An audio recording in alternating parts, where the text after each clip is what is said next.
If you think about it, everything in nature has a season where it rests.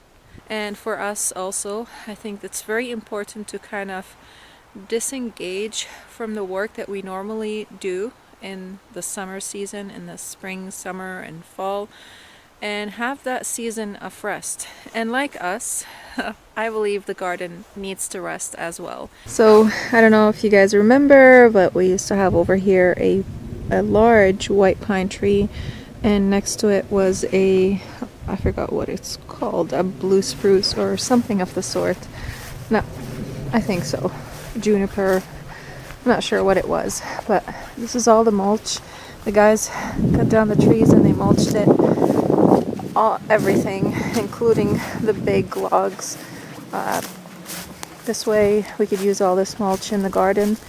But look, there's the pine tree and the remainder of the juniper tree. I think it was a juniper. So now this bed over here has to be taken out. I have to remove all my plants that were here, and I'll try to get rid of the stump. We might try to burn it, and then I'll try to decompose it by putting some grass clippings on it and covering it with soil. I'm really cold, so I'm wearing a hat and this and my hoodie, and probably sprinkling some grass over it over this area. But really, my heart sinks now every time I come out here. This area is totally empty. But I'm trying to look at it from a positive perspective because we have this area between us and our neighbor. I'm going to be eventually putting up some trees and shrubs between us for privacy and to kind of make this area more beautiful. But let me flip you around to show you kind of what it is like from this angle. So there's the apiary over there and the apiary garden, and there it is over here, totally empty. I'll be working on that area next year, not this year. And this is I think this is a blue cedar. I could be wrong, but I think so. I don't know. These trees came with the house, so I don't know what they are. And I had to move this over here for now. I'll have to find a place for it. This post. Yeah, that's pretty sad. This looks funny, but just let's go with it because I'm really cold. It's freezing over here. It snowed twice already. Right after I said that I could be wrong, that it might snow, like 2 days later or 1 day later, it snowed, and then it snowed again a couple days later. Okay, guys, I wasn't wrong after all. It was snowing last night. It is melting right now because it's raining, but it might snow again. So, hi guys, this is Chantal, and today I wanted to talk to you about the importance of giving your garden a rest. And I just wanted to show you this because this is a huge change that has happened over here, at least for me. Makes me really sad, but it's totally empty now. But like I said, I have to look at it from a positive perspective, and it opened up the area for me to create something new and beautiful in there. We loved the tree and the spruce tree. Was it a spruce? I think it was a juniper, and the juniper tree that was next to the pine tree was covered. Half of it was covered by the pine tree, so it wasn't receiving any sunlight, so that part of it was dead. And we figured that if we cut down the pine tree, that juniper is going to look completely ugly, so we had to cut it down too. And anyways,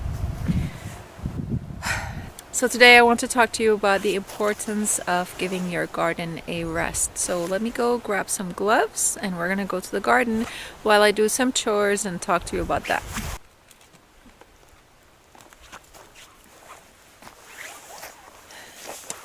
if you think about it, everything in nature has a season where it rests. And I believe we have seasons for a reason. We have, you know them all, winter, spring, summer, and fall. And each season brings its own value. In the spring, you have new life emerging. In the summer, you have that new life flourishing. And in the fall, you have the harvest and the fruit of the labor of your work, your labor, and the plant's labor, and the animal's labor.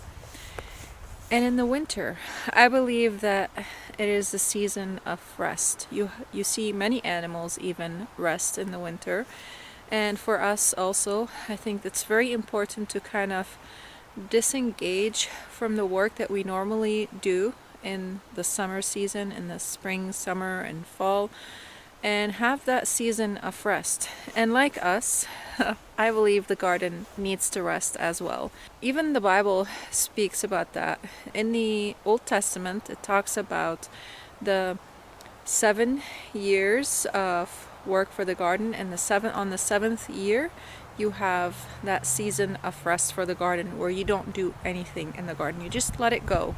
You let the weeds grow, you let them die, go back into the soil, and then on the 8th year you come back again and you work the soil.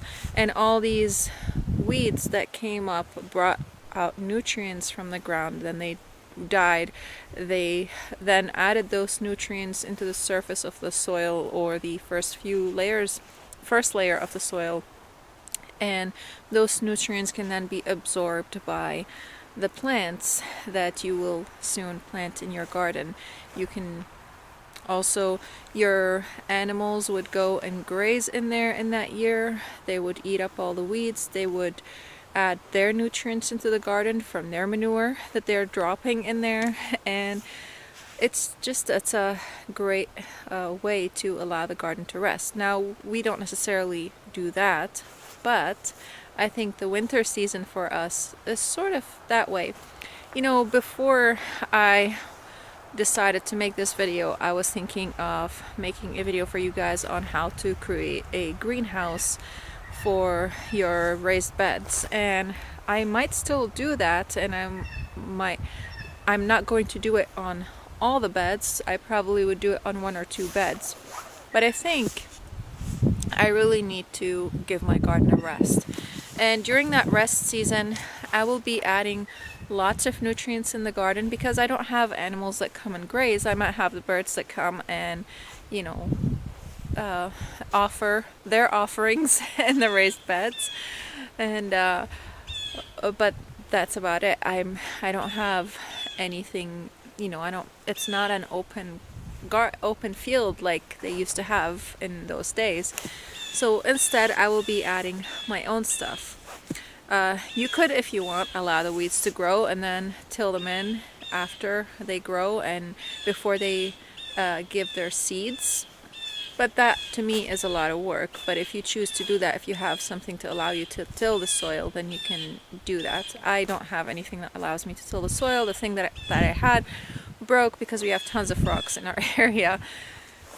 So over here I have some compost with me, and or kitchen scraps, and in them I also include some paper towels that I use in cleaning up the food, or if I wiped some mushrooms or whatever it is, I just put them in here because paper towels add some carbon in.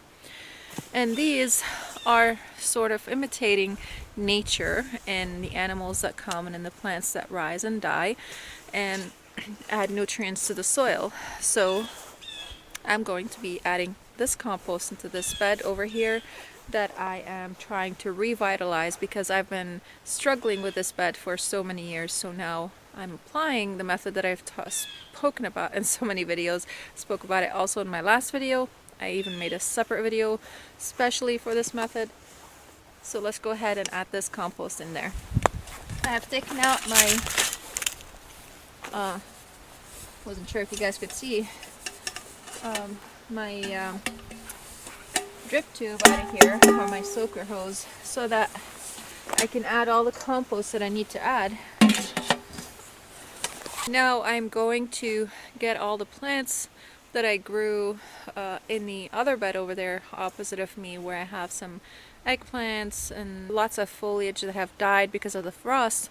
I'm going to be adding that in here, so that sort of imitates the vegetation that grew, and I'm going to add it in here. Like I said, the paper towels add some carbon that is missing because a lot of these plants, most of them are nitrogen, so I want to add something that would add some carbon in there. I might add some other stuff in there later on, maybe some leaves or something like that. And then we are going to be covering that with soil on another day, not today. So let's go ahead to the other bed and grab those plants.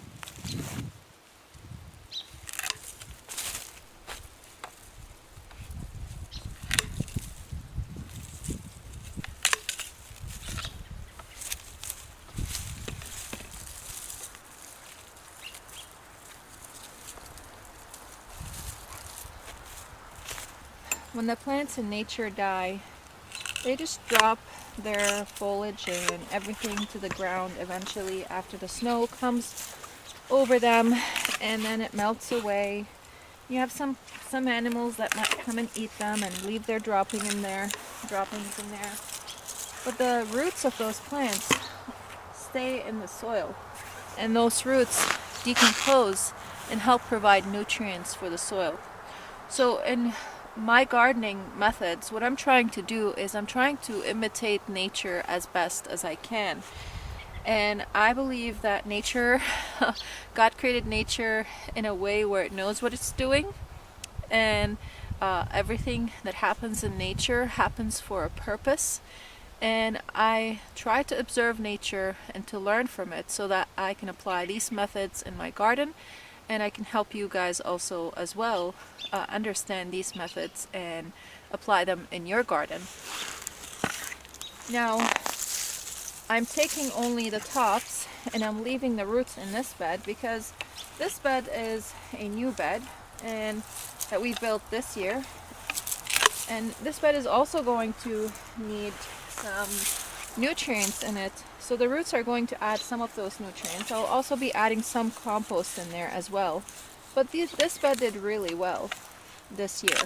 One thing we don't consider when we are gardening is that we take so much from the soil and we don't give back as much as we take. We might put in some fertilizer, some pre-decomposed compost, but that is not enough to put back as much as we have taken away. And I think the garden works so much for us, and we have to work to give it back so that it would be able to give us back what we have taken away from it. I think it is not just a one-way relationship, it's a two-way relationship. That's how you have to treat your garden in order to get the best out of it. And when you allow your garden to rest and when you give it all the nutrients that it needs during that rest period, then it can recuperate and give you its best.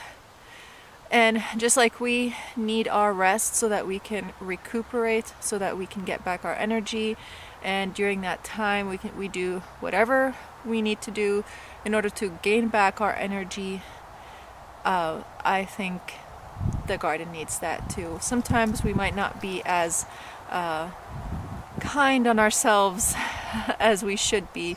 I'm speaking about myself, but I think if we apply this method to our garden, I think we would reap bountifully from it, and we would be very happy with the results.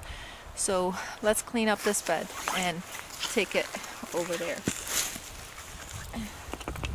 In my previous video, I also talked about how I continue to put all the kitchen scraps on my raised beds during the winter, even if they're just on the surface.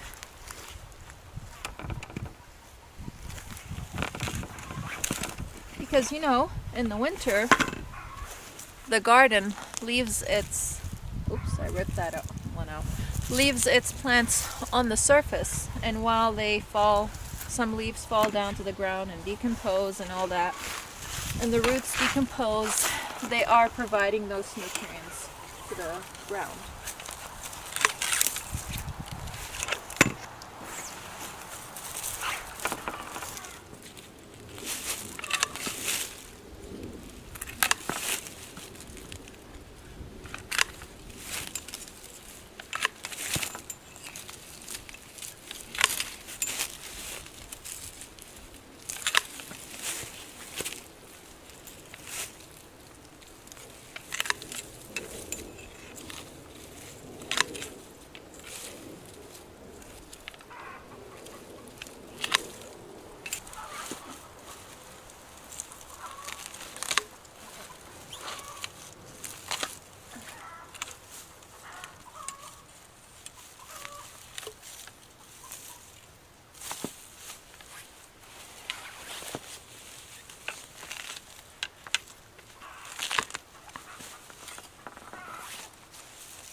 I think I found my source of carbon. These cardboard that were on the sides of the beds over here to prevent the grass from growing have now rotted, and now I can get them and put them in my raised bed over there. There are also some leaves over here that I can collect and put in the bed as well, and I'll be doing that maybe not today because I don't have the tool, but on another day. I'll probably just use a leaf blower when it's not super wet, when it had the chance to dry up. Hopefully it's not going to snow soon. So I'm going to collect some of these cardboard, partially decomposed cardboard, and put them over there because I don't think I need them here anymore.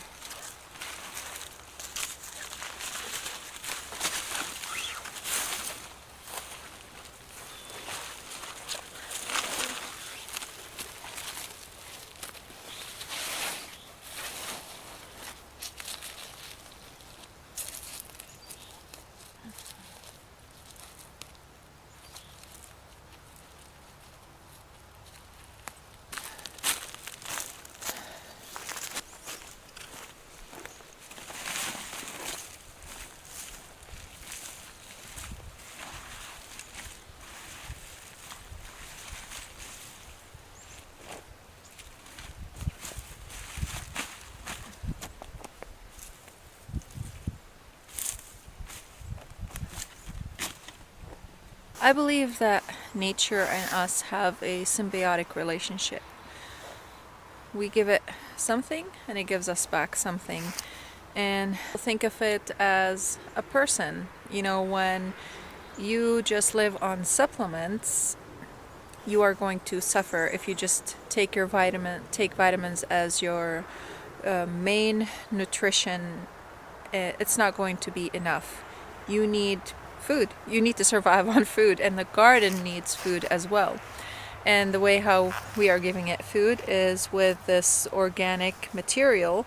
And when I do have chicken manure, I can add that in there as well. If you have any other animals, add that in there. And I think now is a perfect time to add that manure in, because all this winter it's going to sit and it's going to decompose, and then by the time you are ready to plant, it will be ready and decomposed for you. So it is just perfect because it will be buried underground, and you will have all the bacterial action and all the worm action in the soil, and so you're just going to have a compost bed for you basically, and you're just going to plant right in it, and it's going to be super healthy and so good for your plants.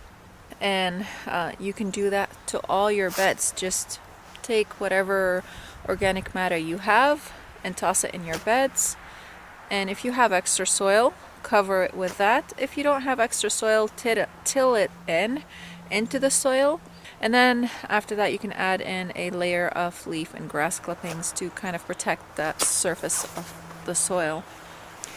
But, you know, like I said, it needs food just like us, and that is its food right there. So I'm going to finish this bed over here and the next bed over, put that in there, and probably tomorrow I'll be covering it with soil if I'm not super exhausted after all the work that I need to do over here tomorrow.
It's almost full. Now this is going to go down. Once I start putting the soil on top of it, it's going to press it down, and as it decomposes, it's also going to press down. This bed is like half full, not really it full at all. This year was almost empty, and we added some soil into it and some compost that we bought, and it wasn't good compost at all. I'm really disappointed with that compost.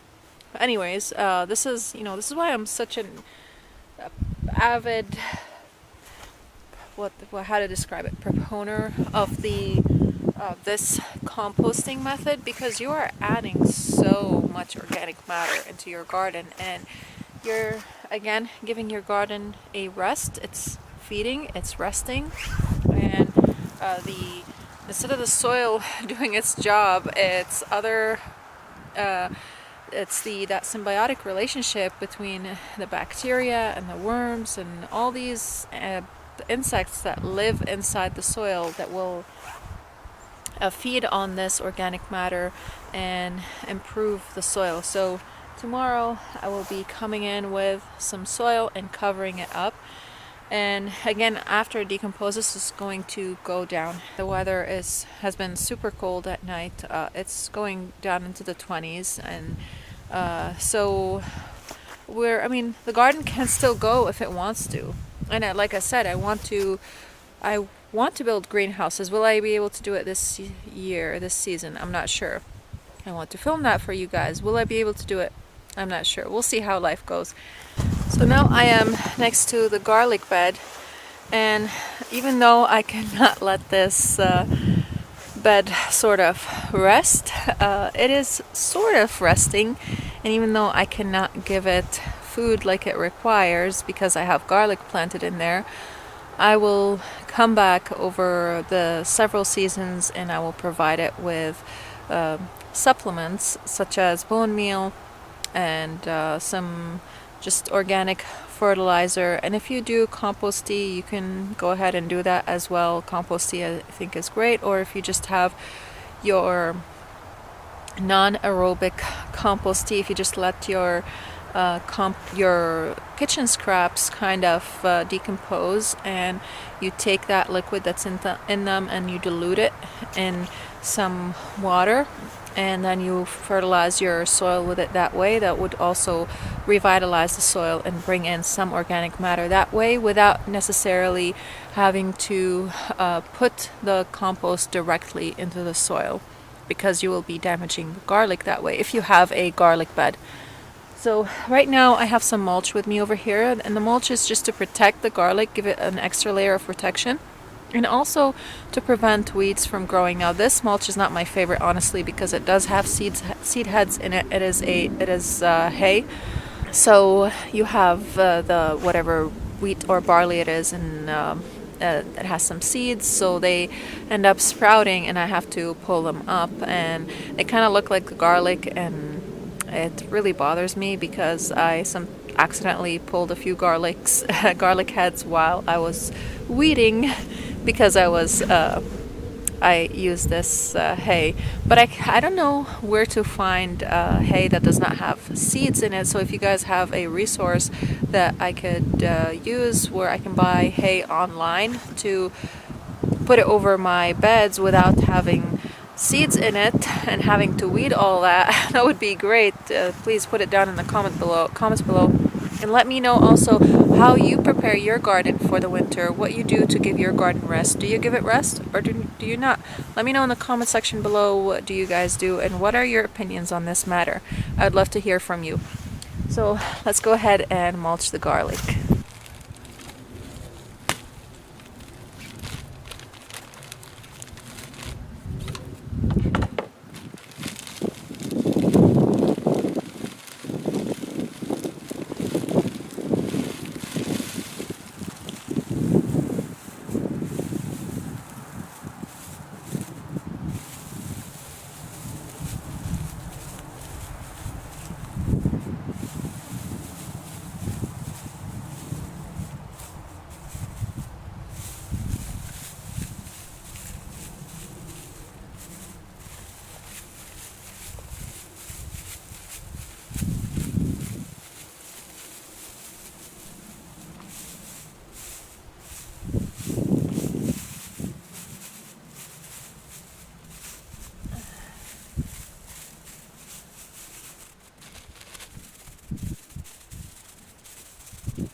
Another reason why we mulch garlic also is because garlic does not like weed competition. If you remember what I said earlier, is that when you leave the weeds on the surface of the soil to grow, they pull up nutrients out from the ground that you cannot necessarily access, or some nutrients that are easily available as well, or a lot of those nutrients, and they bring them up with their foliage, and then you can take their foliage and till it back into the ground and use it to revitalize your soil. But in the case when you have garlic growing in there, you can't till that soil because you have the garlic in there, so you have to protect the garlic from the weeds that will rob it from all the nutrients that it needs, because garlic requires a lot of nutrients like most bulbs do. So to provide it with a lot of nutrients, you have to make sure that it does not have any weed competition, sorry, airplane, that would come and steal those nutrients away from it. So this is why I covered it up with mulch, to prevent those weeds. Now, yes, I do have to come and pull the seed heads that sprout after they sprout. That's not a big deal. I'll do that. And if you guys know of any hay that does not have seed heads in it, a resource that would, if you know of a source that provides hay that does not have any seed heads in it, that would be wonderful. Please let me know in the comment section below. Even though I said you are not providing it with organic matter, you actually are. I was thinking about it and I thought, all this hay over here sitting on the soil decomposing, especially the bottom layer that's touching the soil, you have the worms that are coming and getting in there. I put about maybe 3 or 4 inches of hay in there, and that's going to decompress, of course, because of the snow and water and all that. And what I'm concerned about is the wind blowing it over, but my hoses are kind of frozen right now because it's super cold. I need to empty them, but that's a side note, and put them away. But the bottom layer on that hay is going to decompose, and it's going to provide the bulbs with some extra nutrients that they are going to need. So that's some organic matter over there, and you are sort of putting it to rest in a way, because you're not tilling the ground, and you are keeping that soil microbiome structure still as it is. And I am a proponent of no-till garden, but I see that tilling is a little bit necessary sometimes. And also you are providing it with some nutrients on top, so that's this is how you are sort of resting the garden. A little bit on the touching a little bit on the no-till, since we just opened up that can of worms. Like I said, I am a proponent of no-till garden, but I do see sometimes the need for tilling the garden. And in nature, even though you see it as it is in the woods or whatever, nature is not necessarily tilling itself, but you have animals that go and burrow in the ground, such as groundhogs and moles and voles and mice and all sorts of animals that go and dig tunnels in the ground, and they are sort of tilling the ground. And these animals, a lot of them, they just bring up soil from the bottom and they till it up to the top, and then another animal comes and digs in the ground to try to find food somewhere, and squirrels dig in the ground to bury their food. So you have a tilling action. It's not like taking a tiller and tilling your garden, but you still have some sort of a tilling action. And that tilling action from the animals is actually taking all those organic matter that are on the surface of the soil and incorporating them into the bottom, and then that allows even more organic matter to decompose, because you have the bacteria and the worms that are coming and decomposing that organic matter. I mean, it's wonderful. Just observe nature and you'll see what I'm talking about. So anyways, I want to thank you guys so much for watching this video, and if you are new here, please don't forget to hit the subscribe button and the bell to receive notifications of whenever I upload new videos. And if you like this video, please hit the like button down below. It's a thumbs up. And let me know what you think of what I just said. Please comment below so that we can kind of communicate and share our experiences and our successes and our failures, and encourage each other through this gardening journey. I want to thank you so much for watching, and I'll see you next time. Bye.